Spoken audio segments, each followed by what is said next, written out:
Okay, then just go V and expand always wins. Good morning, ladies and gentlemen. Good morning.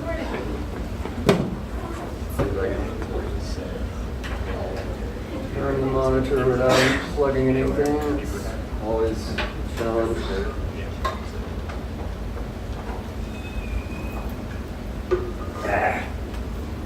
All right, today we are going to start talking about weathering. And yeah, weathering. We're not going to get too awfully into specifics today, but I'm going to try mainly to present you with something that we want to find out about, some puzzle that we want to solve, essentially. And, but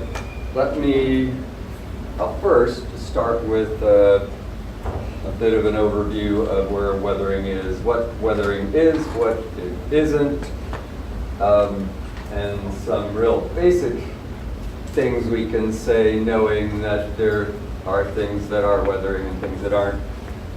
Okay, before I get too off into the meta, let's just say, okay, what is it not? So the weathering in the book, they refer back to, on the subject of the book, I put an announcement up about that end of last week.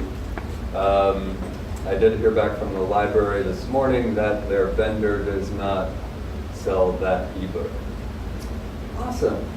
So I think that means that probably the best option for you all is to buy the ebook, which you can get for like about $20. Yeah, I think that's probably your best option. Otherwise, you can buy the hard copy when the bookstore. I'm not sure. Well, okay. Here's the other thing. I'm not sure whether I made the mistake or the book's just not available. So I looked at the bookstore site, and yeah, there was no order placed for that book. So it's likely that I simply thought I had done that. But then I went to the the Cambridge publishing website, and there's a big red statement at the top of the book page that says this book is not available. Now, it doesn't mean you can't buy it on Amazon and you can't buy a copy, so I don't know what the deal is. So I would say probably your best bet at this point is if you want it, a hard copy, buy it on Amazon. If you want the ebook, buy it on Google or wherever. And you can get it for, I think the hard copy you can find for about $50 and the ebook you can find for about $20. So I wanted to make it, so the library would have it, so everybody could have access to it for free. That would have been really cool, but apparently that's not in the cards. Oh well. Question? Okay. Back to weathering and what the book says about weathering.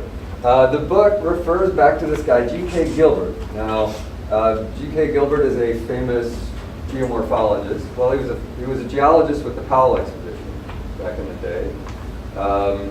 And he did his own little expedition up into the Henry Mountains in Utah and wrote a book about it that, it wasn't like a bestseller or anything by any means whatsoever, but it made a big splash in the community of geomorphologists.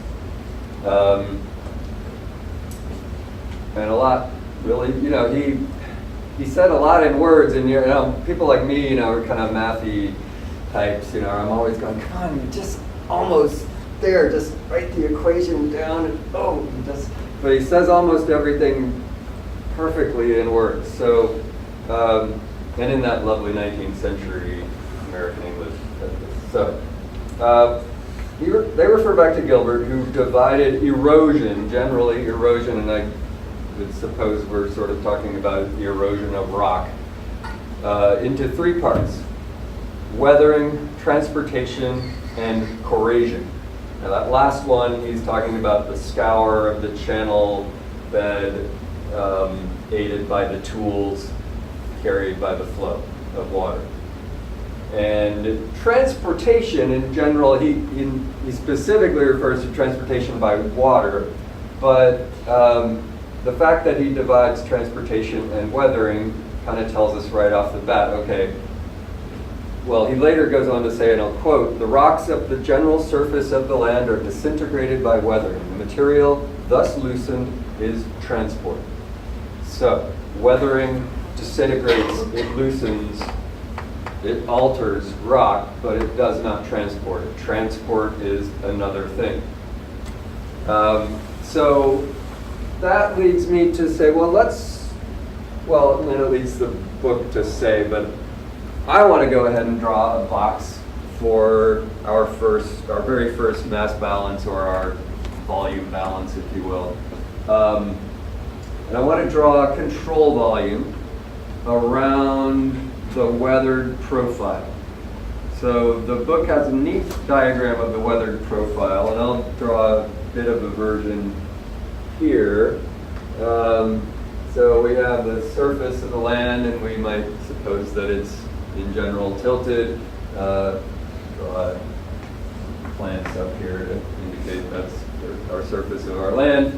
And then down here we might have, well, way deep we've got unweathered rock, and we'll indicate our unweathered rock by the rock slogan. All right. And in between we're going to have weathered rock. We might even have some core stones with rindlets around them.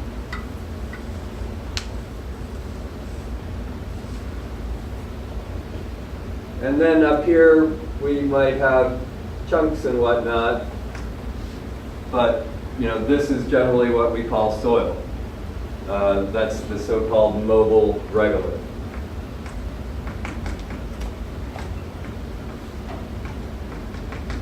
And I will often use the term soil to mean mobile regolith and vice versa. Soil is a bit more loaded a term in terms of soil science, but that's usually about what we mean. So that part is the mobile regolith. At least some of this weathered bit up here is going to be what we call saprolite. Anybody remember or care to guess or know what saprolite is? Saprolite is simply a fancy name for crappy rock. That's the rock that is not really rock anymore, but it hasn't been moved yet. So it's chemically altered, but still intact, in place rock. So saprolite is not part of the mobile regolith. The mobile regolith is the stuff that's been moved around. In some places, this mobile regolith may be a lot rockier, really, than the saprolite, but it's still mobile. And then including the saprolite and down to the lower limits of the weathering, we have the weathered rock. Don't have fancy terminology there. And this whole thing is the weathered profile. And the book also notes that this is what people are now these days calling the critical zone. This sort of rock reactor, if you will, that in which chemistry and mixing and churning and things go on to turn rock into soil and then eventually move that away. Well, I did say I was going to draw a control volume. I haven't actually done that yet. I mean, I sort of hinted that I'm going to, right? But let's say I draw a control volume so I want to contain all the regolith. I want to contain everything that's weathered. So, yeah, my control volume is then something like that, okay? And what's coming in and out of my control volume? Well, I drew it at a slant. We might have critters. I'm bad at drawing critters, so, and they might be digging holes. I drew a tree, they might be falling over, pulling up stuff. All right. If they're moving stuff around and it's tilted, and we'll learn about this, you know, when we talk more about this, transport. But there's going to be some transport in from upslope.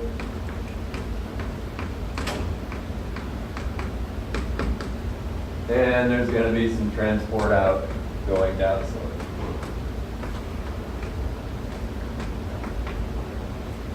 How else are we going to, and let me say, and this is something that I kind of hinted or mentioned last time as well, you know, however the surface changes, however this surface of the land changes, however this boundary between weathered and unweathered rock changes, we're going to move our control volume to keep up with those two surfaces. So how does what's in our box here, how else does it change? Well, we can also have weathering in from below, right? And I'll draw that like it's coming into the box. You know, really the box is moving, but we'll keep our frame of reference with the box. I didn't really leave myself a lot of room to draw an arrow and a label down here, but there we go.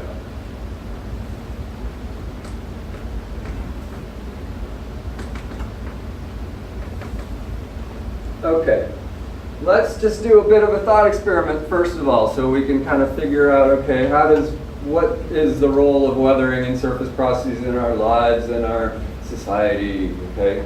Because it turns out to be pretty significant once you consider it. So what limits erosion of rock? And remember, this is erosion writ large, like Gilbert talked about. Okay, so remember he said, you know, you got your weathering, your transportation, and your corrosion. There's no corrosion going on here, but we do have some transport and we do have weathering. So what limits our erosion? Yeah. More specifically though, like in terms of the arrows here. Precipitation. Well, again, those climate precipitation, those are going to affect the rates of things that, yeah. The rate of weathering? The rate of weathering is going to affect that, yeah, potentially, right? Yeah. Maybe chemical composition of the bedrock or depth of the bedrock. Yeah.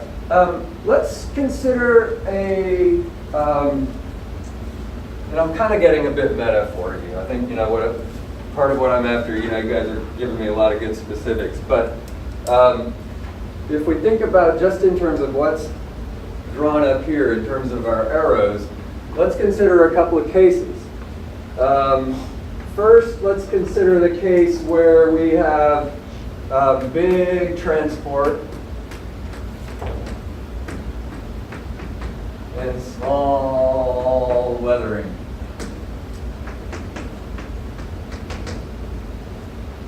So if I start with this condition and I suddenly crank up my transport rates ultra big, and I turn down the volume way low on my weathering, what's going to happen to this picture? It's going to strip to bedrock, exactly. In which case, the total rate of erosion is going to be limited now by what? What's the limiting process? The rate at which I can strip that rock, right? So therefore, that rate of weathering, that small rate of weathering, is going to limit the overall rate of erosion. So that is known as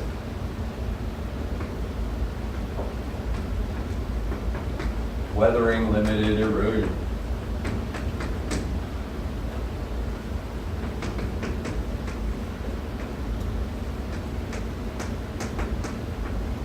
And this is a term that gets thrown around a lot in surface processes, or at least has a very long history in surface processes, and so worth understanding what we're talking about. We're talking about an end member in which transport is big, weathering is small. We stripped off. This is slick rock. Okay? This is we don't see a whole lot of that on Earth. I mean, we do see it on Earth, but not a whole lot. Our other case, and again, I'll go to the end member, but the other case is when we've got small transport and big weather. So in that case, I start off like this, and what happens? I just keep building soil, right? I mean, these arrows get small, and I just build soil. And so then what is going to limit the overall rate of erosion? That transport, right? The rate at which, that small rate of transport is now going to limit my overall rate.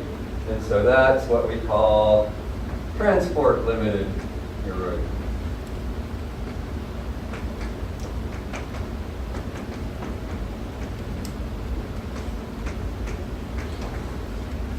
Okay? Yeah, nothing too complicated here. Let's just, now, as it turns out, what we can kind of take from that is, most of the Earth's land surface is covered with soil. So if it's covered with soil, that means most of the Earth's land surface erosion rate is limited by transport. Okay, good to know.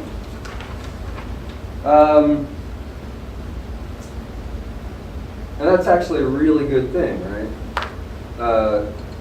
Because we need soil to grow food and fiber, trees and whatnot. So just a little motivator factor here, we might want to make sure we keep that soil, and we can try to therefore understand and control transport, but we should also understand that whole weathering thing that makes the soil in the first place. First, a little question there, because we've got a fair amount of agriculture here in Western Oregon.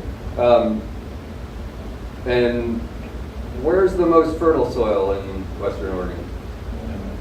Willamette Valley. Where's that soil originate? Where's the rock that soil comes from? Montana, Eastern Washington, right? So, a bit of an odd case, okay? It doesn't quite fit into this paradigm so well. Certainly there's still weathering going on of it, and it's the Willamette Valley is a flat lake bed, a lot of it, and so it's just been sitting there weathering for the last 10,000 years, getting sticky.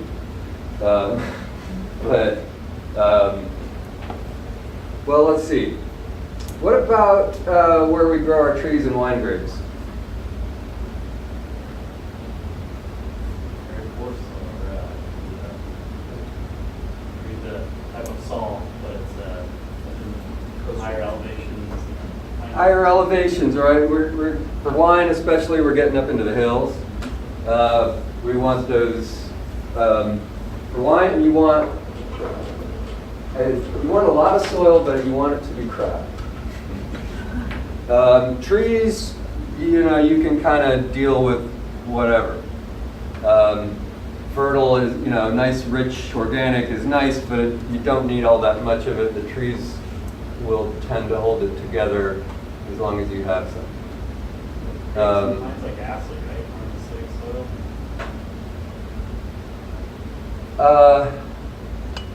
I don't know. You may be right. I'm not gonna. I'll just profess my ignorance rather than display it. So, I want to present this as our primary puzzle for learning about weathering, what we want to get at. So these are weathering profiles. Ethan, you might remember these. These are from our second stop on the field trip, at least if we do the same field trip that we did last time.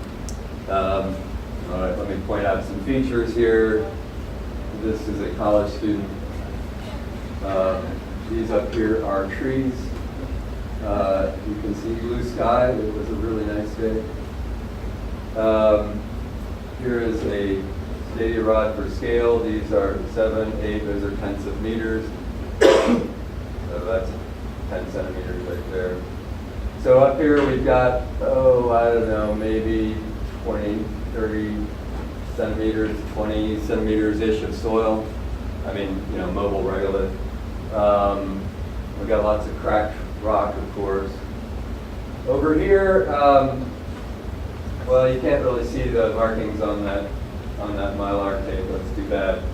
So you kind of have to take my word for it that by the time we get to here, that's 4 meters of mobile regolith. And this right here is where the saprolite starts. How do I know that? Let me zoom in for you a little bit and zoom back out.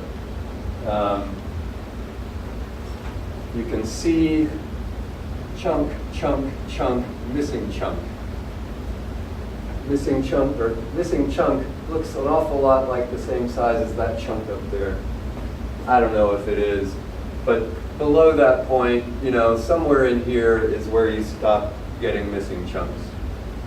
The color of the rock seems to maybe change a little bit, and that stuff looks awfully odd to me, and it had an odd texture. All right, before I get ahead of myself.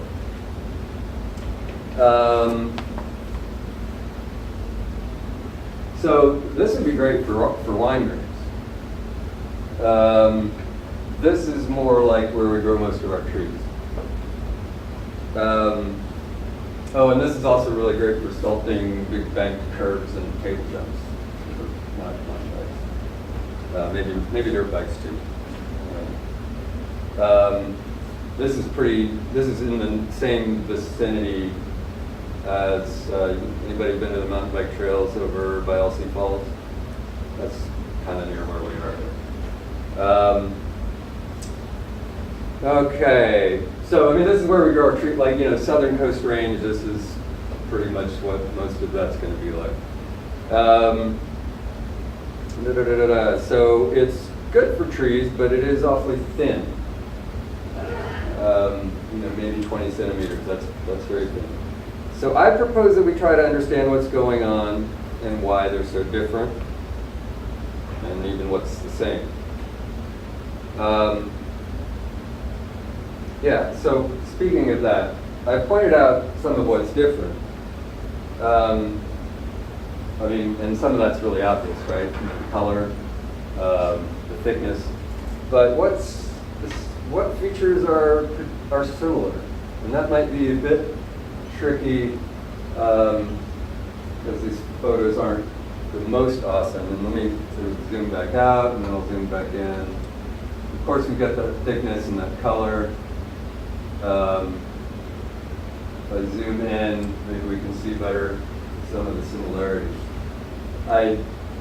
Sorry, I can't really scale this photo. I mean, they're blown up the same amount from the original, but they're not at the same scale, really.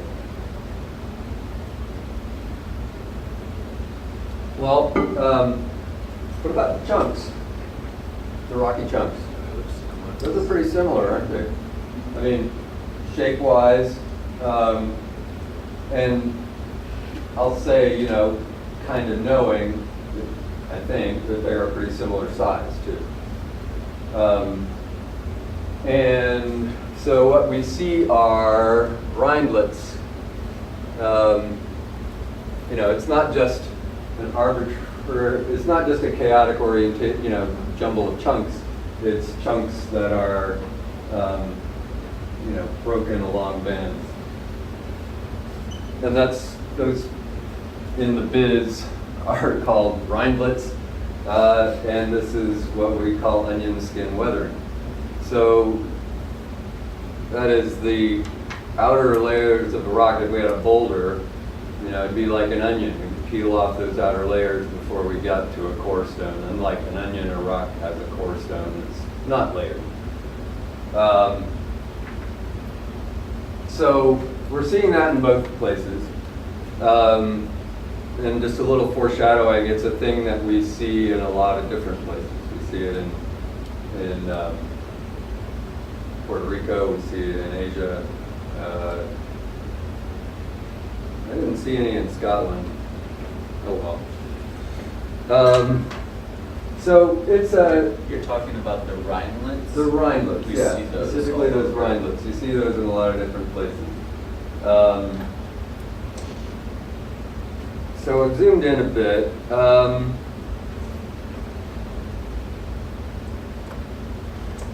So this is a major thing. I want to make a note. We want to, what mechanism is our crafty agent of weathering using to make these rhinelets? I'm sort of picturing an onion-headed sort of crafty weathering agent here. How does this process of onion skin weathering work? It turns out that you can't find that answer in books. And so I'm going to tell you what the answer is, not now, but we're going to try to figure that out together. Or I'm going to try to tell you about what I think I've figured out about it. Because this appears to be a major process by which rock is broken into pieces. And note that, when we get up here into the mobile gravel and even up to here, that is what's chunking, or that seems to be what's chunking the rock. Like the chunks of gravel look like broken rhinelets.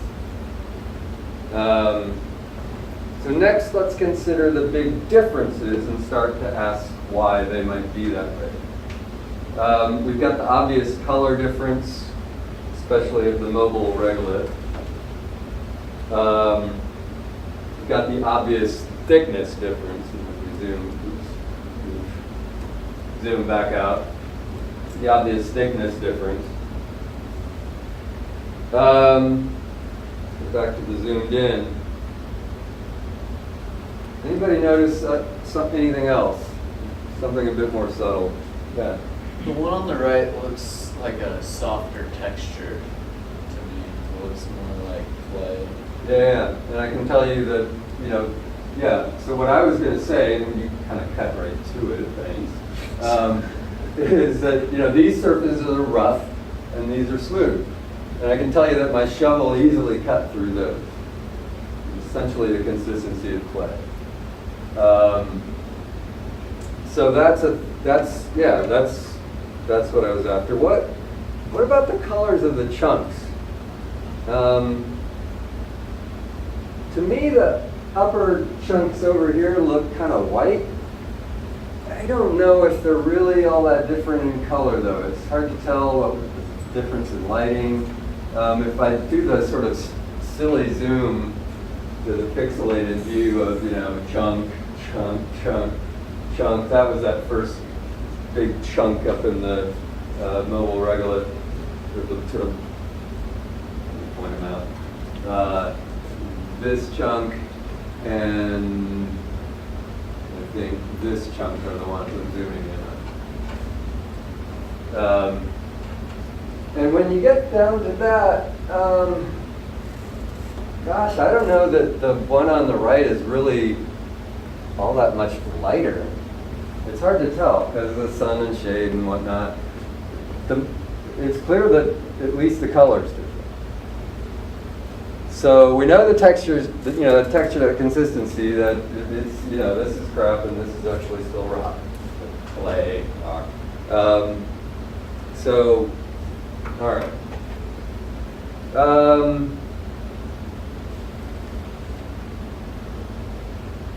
So, seems like the main difference is still the redness, at least in terms of color.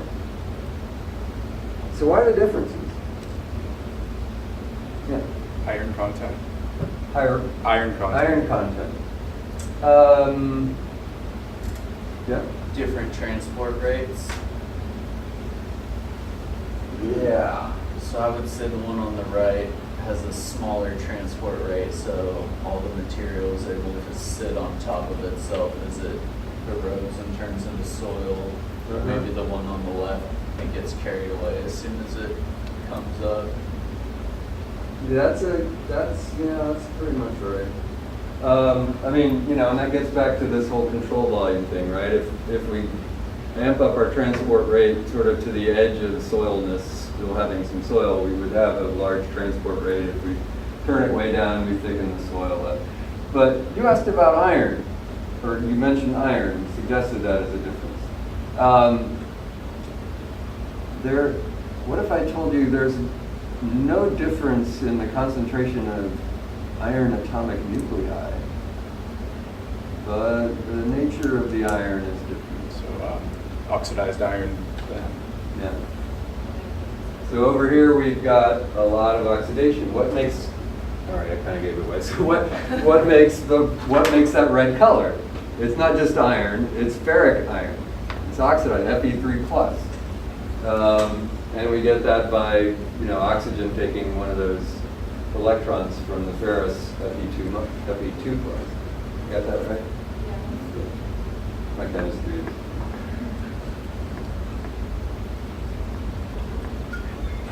All right. So you kind of stole my thunder there, but that's all right. Because it's also worth looking at, how we might suppose that might be the case.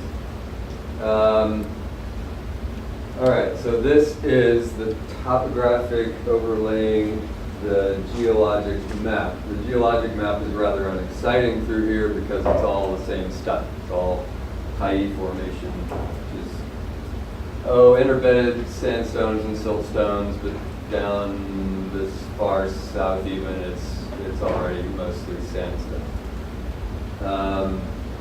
So that's the green. There is a fall, another little bit of fall, and that's a fold. And then the blues, those are streams. Where are our sites? I've got labeled stop 2, but not very specifically. So the stops are road cuts.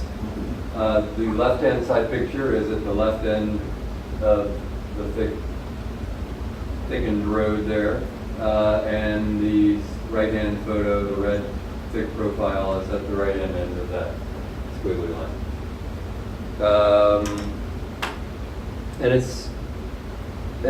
Let's see, so, and of course they're road cuts, so we're in both cases talking about the uphill side of the line. It's difficult to see the UTM grid, but you can. That's a kilometer. So these spots are quite a bit less than a kilometer, like less than half a kilometer. No, that's a kilometer. So they're still less than a kilometer apart, distance-wise. So,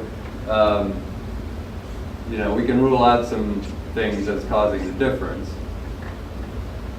What can we rule out? I mean, we can rule out climate, right? Vegetation, is going to go along with that probably.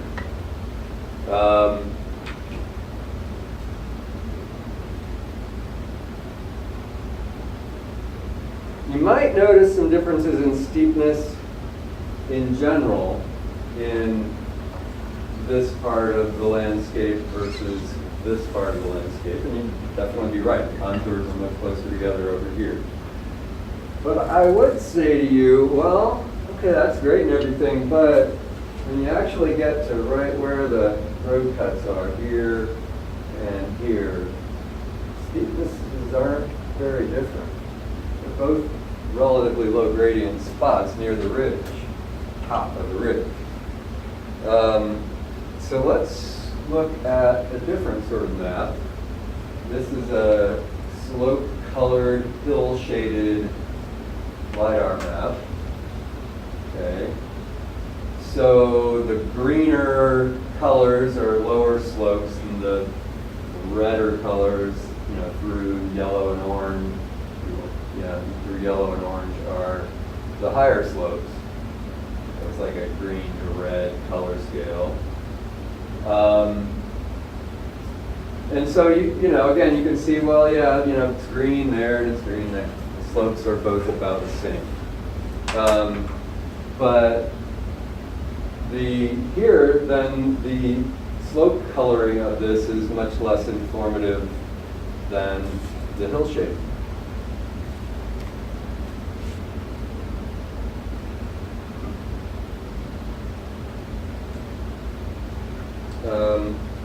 All right. So I said the slope at both sides is gradual, but you did say, you know, transport's big. Or we might say the erosion rate is definitely, you know, seems to be bigger at one. It can be tricky to say about the, you know, the actual magnitude of these arrows, because it's the balance that gives us the total picture. But so, all right, well, let's think a little bit. We are on a slope. It's likely that just the magnitude of the transport rate is going to vary with the slope. I mean, if we're talking about gophers spilling soil and trees spilling soil, you know, steeper stuff tends to fall downhill faster. So we might actually have just like in terms of, say, this arrow out. That might be pretty similar magnitude. But what's going to set the overall like rate at which soil goes away is kind of the difference between these two arrows.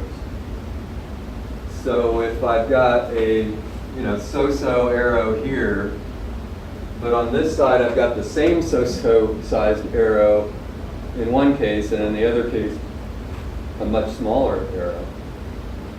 All right, what am I getting at? So if my slope is changing abruptly, so if it's like pretty damn flat right here and then all of a sudden steep, then I'm going to have a bigger difference between these two than if there's not much difference in the slope on the two sides of the dots. That difference in slope is what we call curvature. How can you see curvature on that map? So on this map, the darker and lighter places in terms of shading are going to be the steeper slopes.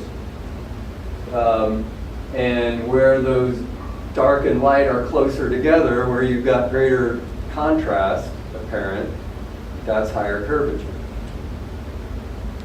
So that's where you're seeing the obvious difference. I mean, you know, you're seeing some difference in that slope coloring as well, of course, but what you're also, I would imagine seeing, as I am, is that the texture of the landscape looks very different. This one looks a lot pokier than this one. Up here. Ooh, let's try. This ridge is a lot sharper than, where's the friggin' ridge, you know? It's so smooth, it's hardly there. I will also add that this ridge top is actually flattened a bit by the fact that there's a cat road that goes down. So it's maybe not as sharp as it would be if it weren't a plantation or something like that. You know, you might have noticed none of the trees were like much bigger than about that. So yeah, it's been not all that long. So that's that. So okay, well, what did I talk about when I talked last time about I mentioned sandcastles last time. Like, okay, if you build sandcastles and you've got some really sharp places and some not so sharp places, and you spray it with water, the sharp places are going to erode away a lot faster, right? And so that's where we get to, yes, the transport. That overall that net transport of soil away from the site is much greater here than it is here, because here, you know, slope uphill, slope downhill, it's about the same. Here, it's changing rather abruptly from like flat to red. So, yeah. Okay, so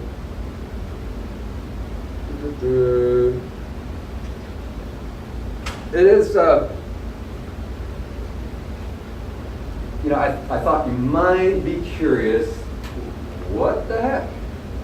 Right? Same formation, same climate, same friggin' Oregon Coast Range. Why is it so slowly eroding on that upper area and so quickly below Southland? Well, here is the map showing the larger area with the geology and topography. And sorry that, you know, the topography is a bit of a scrunched up mess here, but you can at least see the geologic stuff. And here's our stop number 2 arrow down here. So there's our road right down here. This is the South Fork Alsea River. Heads like, you know, practically a stone's throw from the stop. And goes along here. What happens here? What's this color? That is Eocene/Oligocene intrusive volcanics. And it makes its way over there. There is a waterfall in there somewhere. And another pretty flat bit here. And another bit of Eocene/Oligocene intrusive volcanics. And what's the orange? The orange is Paleocene, Eocene, Selector volcanic pillar lavas. So down here crossing lots of volcanics. And Alsea Falls is here to stop. So what do we've got? We've got a bit of topography that is pinned behind not one but 2 waterfalls that are controlled by the geology, by the local development.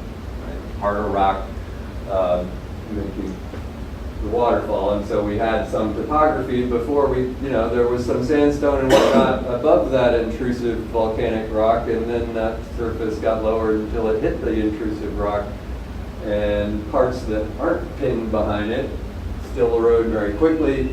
Parts that are pinned behind it slow way down. Yeah. What's green? Is that the Libyan? Green is just the Tyee sandstone. Sandstone. Interbedded siltstone, sandstone, Eocene, deltaic deposits. It's the delta of the ancestral Tyee River.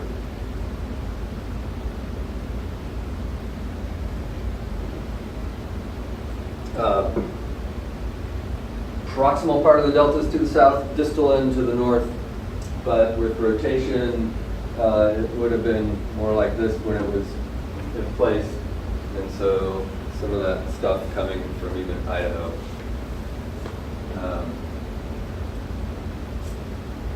All right.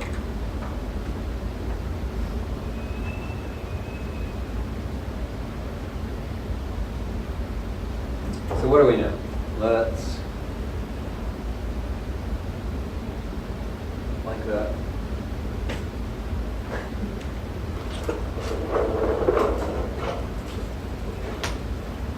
And say, what do we know?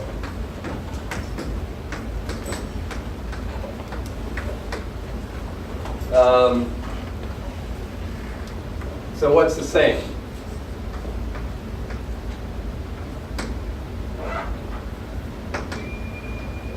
Well, we talked about climate, lithology, locally, right? And of course, the vegetation, the colors, etc.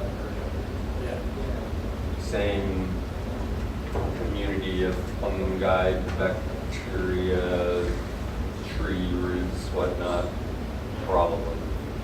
And then different,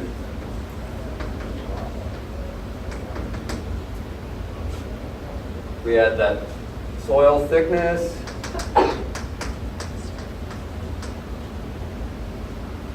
and color, that texture, that consistency you were talking about.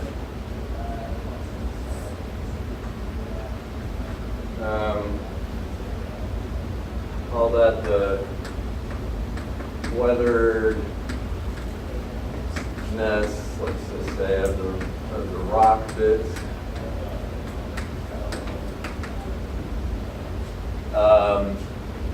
There was a bit of a difference in the soil texture too, wasn't it? I mean, I didn't really point it out, but so much. But on the right-hand side, where it was red, it was just like grainy, granular soil, mostly with sort of chunky clay bits in it. And on the left-hand side, it's basically a pile of gravel with some organic stuff. So definitely the soil texture is quite a bit different. And as we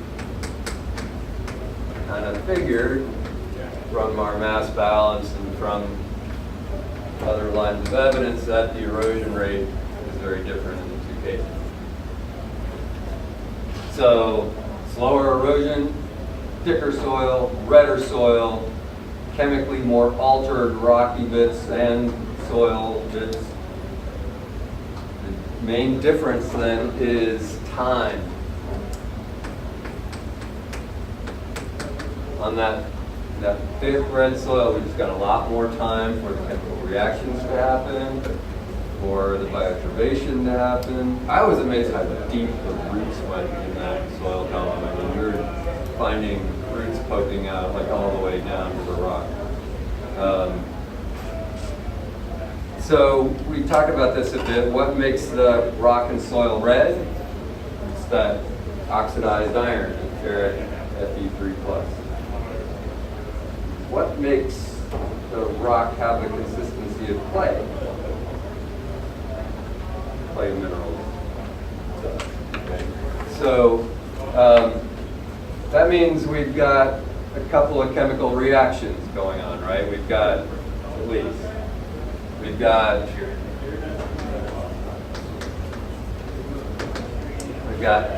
ox redox, right? Emphasis on the ox. And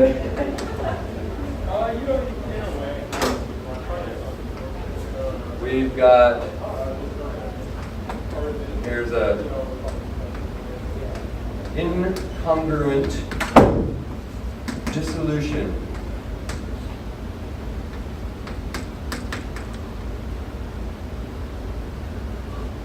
Which is essentially the chemical reaction, and I'm not going to write it because we don't really have time. Aluminosilicate plus water plus carbonic acid gives you clay mineral, mobile cations, bicarbonate, and silicic acid.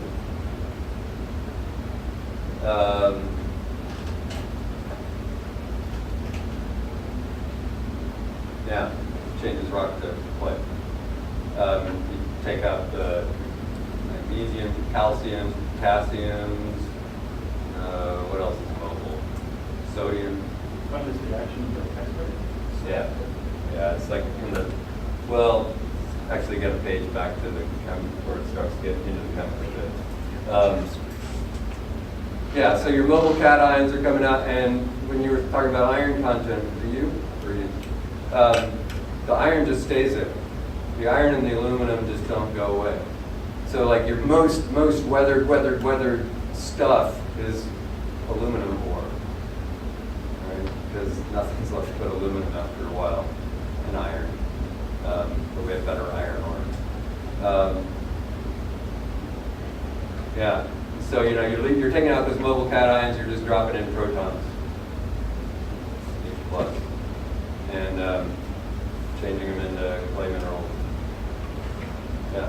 So next time we will get a bit more into the nitty-gritty of chemical weathering as we make our way along to trying to figure out, what's up with the rindlets and what breaks up the rock, and we'll talk about stuff other than just what's happening specifically here. Of course, we've at least got to entertain a few. I mean, even if we only want to answer this set of questions, we've at least got to entertain some alternative hypotheses. So, and by the way, try to teach you some stuff about various things, not just what's happening in Western Oregon. So, see you next time. No lab today.